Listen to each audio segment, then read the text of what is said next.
We've grown up in a world where we've been told that we're kind of screwed. I think one of the hardest things is growing up and being told that the world isn't going to work for everybody, that somebody is always going to lose. So your job is just to make sure that it's not you that loses. You teach us how to behave in the world. Then why do you go out and do the things you tell us not to do? I mean, that is an intergenerational crime. Capitalism as we know it, business as we know it, is not working.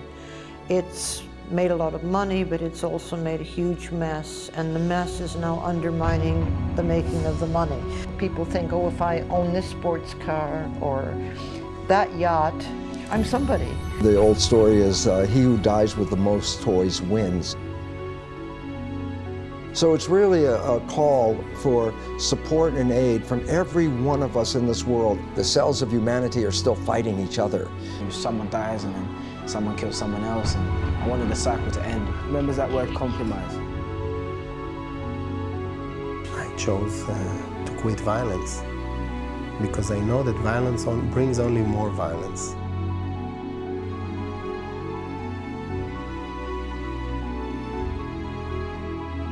What's evolving now is our consciousness, and what we're really evolving is into another form of humanity. The central plank of both quantum physics and spiritual intelligence is this notion of holism. It's the survival of all of us, or there's no survival at all.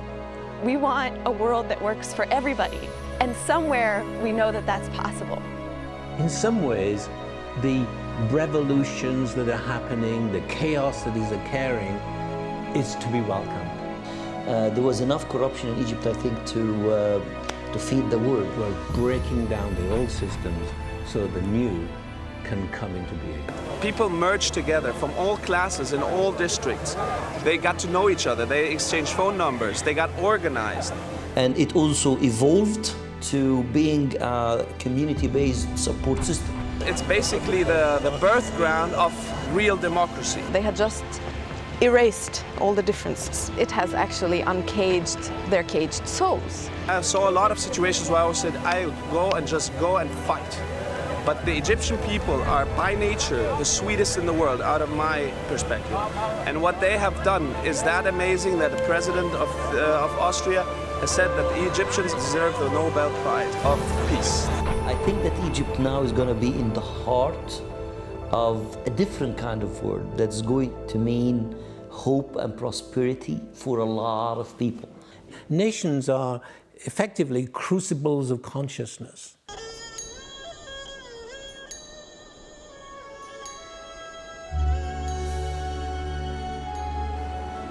The world changed beyond recognition. In China, the young people feel very strongly about the necessity to do more for the world.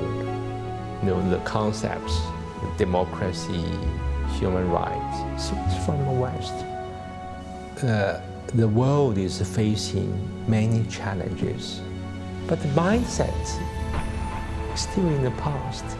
To my mind, the destiny of mankind in the 21st century will be determined by this competition. We're living in a time of change, and there's a lot of confusion as to what is it that I can do. There are a lot of inequity that the world seems to be so vast beyond me, the environment, the social equity, things that are happening here in China, and how the world is seeing China beyond just this new rich, this wealthy country. I mean, it's very hard to say, is the world getting better, is the world getting worse? It probably is getting worse. It's a world that needs guiding values more than it ever has. I started asking the children to brainstorm what fairness meant to them, what type of words they could think of that related to fairness.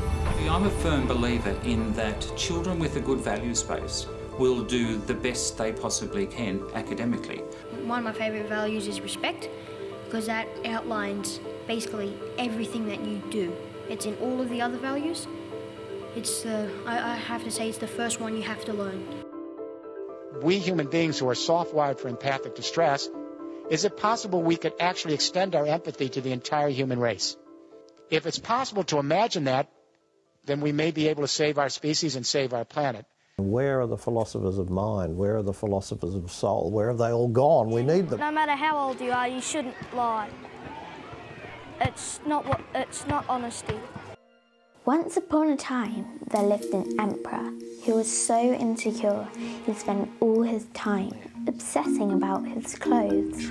People want to be CEO, they want to have the corner office. It's about status, it's about who I am, look at me, I'm doing well in the world. It's all about my ego. Yes, I agree! Oh, sir, thank you. The emperor realised he had a choice. He could admit that there was nothing there, or he could pretend to see the cloth and keep his status. Dad, why's not wearing any clothes?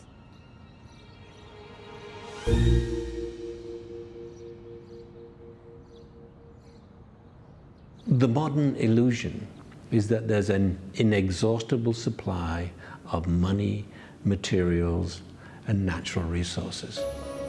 And we know that's not true.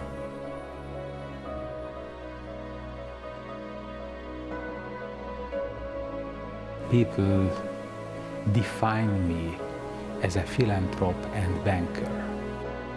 If you ask me what this monastery is, I can tell you this is nothing else than a power station which generates energy. Many of us who are in business, who are in the possession of the energy of the money, we have to help and serve. We need a new leadership paradigm. The servant leader serves the community, he serves the environment, he serves the planet, he serves future generations, he serves life itself. Speak out in every way that you possibly can, because tomorrow and today is yours. If you don't know how to fix it, please stop breaking it. We need to work together. Will we be participants or will we be observers watching from the sideline? It's up to us. It's our participation that will manifest our evolution.